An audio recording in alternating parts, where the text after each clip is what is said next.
Hey guys, this is the 4th year of my annual fitness tests. Every year since I turned 35, I've been doing around 20 different tests or measurements to see how well I'm doing for my age. Most of these results are expected to decline with age, and my goal is to try and stop that happening. So here are my results from this year at the age of 38. I'll go through each one and then dig into a few that I think most people would benefit from testing themselves.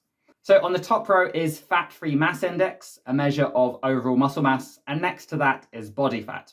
Then you have your waist circumference. This is a good measure of the unhealthy visceral fat around your organs. Other calculations I've seen are waist to hip ratio or waist to height ratio.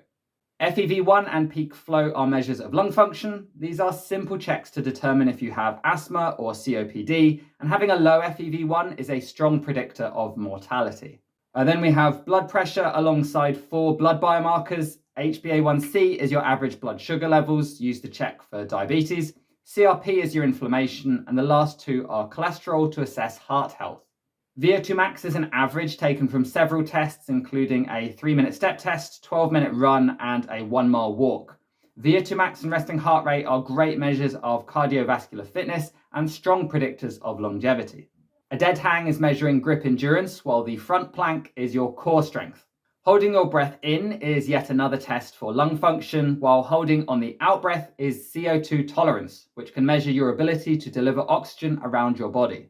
Then we have grip strength measured with a dynamometer, lower body power measured by both a broad jump and a vertical jump, and then for the upper body, both maximum push-ups and pull-ups, both of which are done to a metronome so that results are more comparable year to year. Finally, a series of online tests to measure cognitive function from the website Quantified Mind.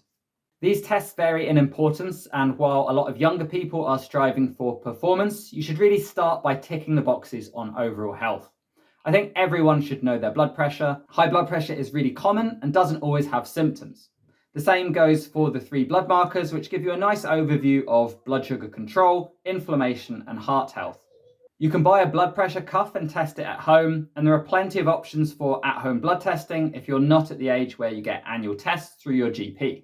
For fitness, VO2 max is the number of interest. There's so much correlation with longevity and all-cause mortality, and in my playlist you'll find several at-home tests. One that I found most accessible is simply calculating it from your resting heart rate, which you could measure after being seated for 5 minutes, and then put the numbers in the spreadsheet I've shared below. Lastly, grip strength. Another one tied to all-cause mortality, but really here it's a proxy for general strength. So if you don't want to buy a dynamometer, you could simply do a push-up test and look at the reference ranges to see where you lie. For me personally, it's been a pretty stable year. I've improved my diet, which has seen my blood pressure come right down under 110 for the first time, and I recorded my lowest ever LDL cholesterol, which is the one closely tied to cardiovascular risk. The biggest dietary change has been reducing saturated fat and increasing fiber.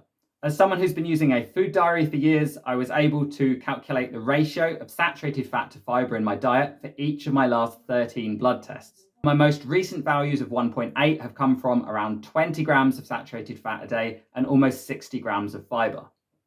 I'm also pleased with my VO2 max. Despite training as a sprinter and not putting too much focus on cardio, these last few years have put me at a higher fitness level than I was in my 20s. That's something I feel as well. It does take a little bit longer to recover from workouts, but otherwise I feel like I'm the healthiest and fittest that I've ever been. An important lesson to take from this video is that these graphs showing fitness declines with age only represent the population average. And if you personally put in the work to move from below average to above average fitness, you could find yourself in better shape than you were 20 or even 30 years ago. Lastly, my broad jump. I train as a 100-meter sprinter, and this one correlates to sprint performance, at least the acceleration phase. Seeing how fast guys in their 40s and 50s are still running gives me hope that I can maintain or even improve this value in the years to come. That's it for this year. If you want to join in and do some or all of the tests you've seen in the video, then please check out the links in the description below. Otherwise, I hope to see you again next year. Thanks for watching.